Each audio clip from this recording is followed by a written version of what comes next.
आपल्या संतोष भैयाचा बळी यांनी घेतला, पण हे नेटवर्क इतकं मोठं आहे, याला खूप दिवस लागणार आहे सगळं सापडायला. वेगळ्या वेगळ्या टीमा आहेत, खंडणी मागणाऱ्या वेगळ्या टीमा, खून करणाऱ्या वेगळ्या,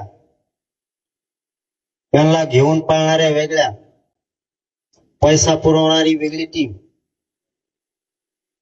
यांना झोपायला घर देणारी वेगळी टीम, यांना या ठिकाणाहून त्या ठिकाणाहून नेण्यासाठी वेगळी टीम, डाके टाकणारी वेगळी टीम, तसे गुन्हे आहेत त्यांच्यावर. छेडछाडी करणाऱ्या वेगळ्या टीम. म्हणजे माणसाला मानसिक खच्चीकरण करायचं जर एखादा विषय त्यांचा नाही ऐकला तर. म्हणून ह्या सुद्धा छेडछाडीच्या वेगळ्या टीम आहेत. बलात्कार करणाऱ्या वेगळ्या टीम आहेत, ते सुद्धा गुन्हे त्यांच्यावरती आहेत. चोऱ्या करणाऱ्या वेगळ्या टीमा, 307 करणाऱ्या वेगळ्या टीमा, आणि यांना सांभाळणारा एक जण.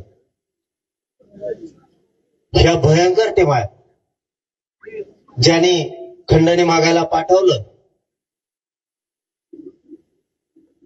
तो सगळ्यात मोठा गुन्हेगार आहे. ज्यानं खून करायला लोक पाठवलेत,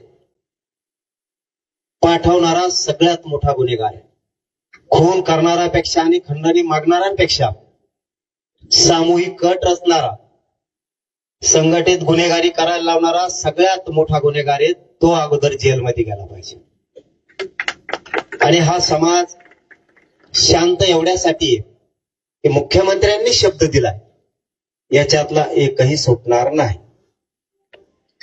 म्हणून लोक शांत आहेत.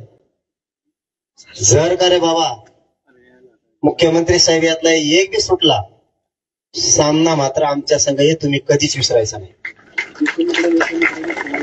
आमच्यावरती विश्वास ठेवणार हे सुद्धा संस्कार आहेत.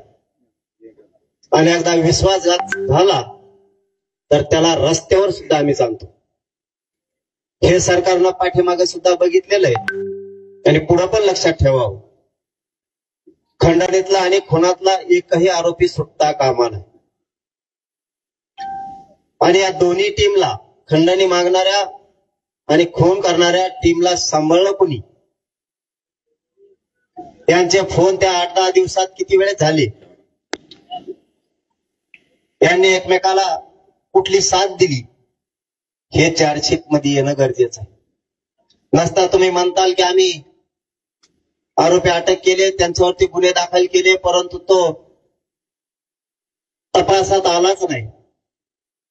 तरी फसवणूक आहे. ज्या दिवशी आम्हाला असं वाटेल की यातला आरोपी सुटतोय किंवा ही सगळी 100-150 लोकांची साखळी धरली जाणार नाही, त्या दिवशी आम्ही राज्य बंद पाडला म्हणून समजायचं. हे मुख्यमंत्र्यांनी लक्षात ठेवायचं.